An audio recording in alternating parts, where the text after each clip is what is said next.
સમાજનું સાથે સાથે મા બાપનું તો હોય, પણ જો આપણા ગુરુઓ આપણા સમાજ અગર એનું પ્રોત્સાહન કરે તો એ છોકરો એ બચ્ચાઓ આગળ ઓર પ્રગતિ કરે, એ માટે આજે મહાપંચાયત નેતૃત્વ હેઠળ આ કાર્યક્રમ ગોઠવવામાં આવ્યો છે. આ કાર્યક્રમમાં અમારા મહાપંચાયતના પ્રમુખ શ્રી પેલા અમારા ગંજીભાઈ, હું જેમ જેમ કહ્યું એવી રીતના અહીંયા આસન ગ્રહણ કરે એવી એમના વિચાર વ્યક્ત કરું છું.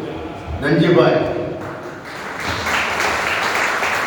તેમજ અમારા મહાપંચાયતના અમારા જૂના એવા જાણીતા ડાયાભાઈ ભીખાભાઈ રાઠોડ સાહેબ સ્ટેજ પર આવવાની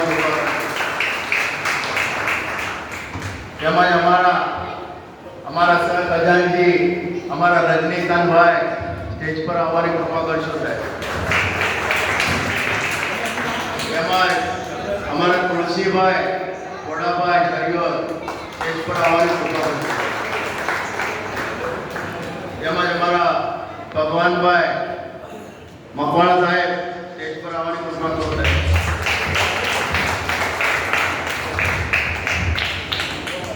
તેમજ અમારા શ્યામભાઈ ઓડિટર રૂપે અહીંયા સ્ટેજ પર આવવાની કૃપા કરજો સાહેબ.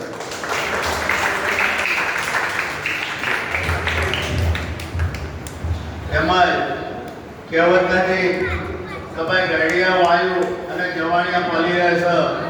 આજે અમારા જૂના જાણીતા એવા મહાપંચાયતના ત્રણ વખતે ચૂંટાઈને આવેલા અમારા રકીલ સાહેબ એમનો બી અમે આગમન અહીંયા થયેલું તો સ્ટેજ પર ઉભા આવવાની કૃપા કરજો. તેમજ સાથે સાથે અમારા જૂના મહાપંચાયતના મહામંત્રી કિશનભાઈ સાહેબ સ્ટેજ પર આવવાની કૃપા કરજો.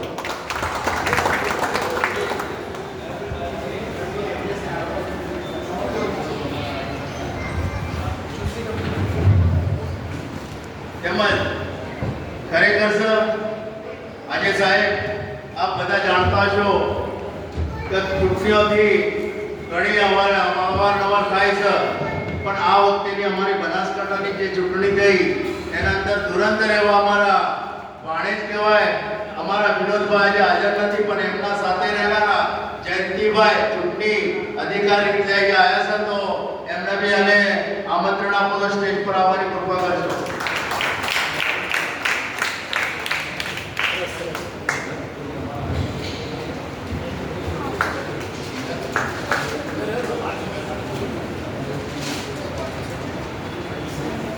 તેમજ આજે આપણે જાણો છો કે આપણામાં હરેક વખતે અતિથિ રૂપે આપણા કેમચંદભાઈ આવે છે, તો ભાઈ કેમચંદભાઈને હવે હું નમ્ર વિનંતી કરું કે અહીં સ્ટેજ પર આવવાનું.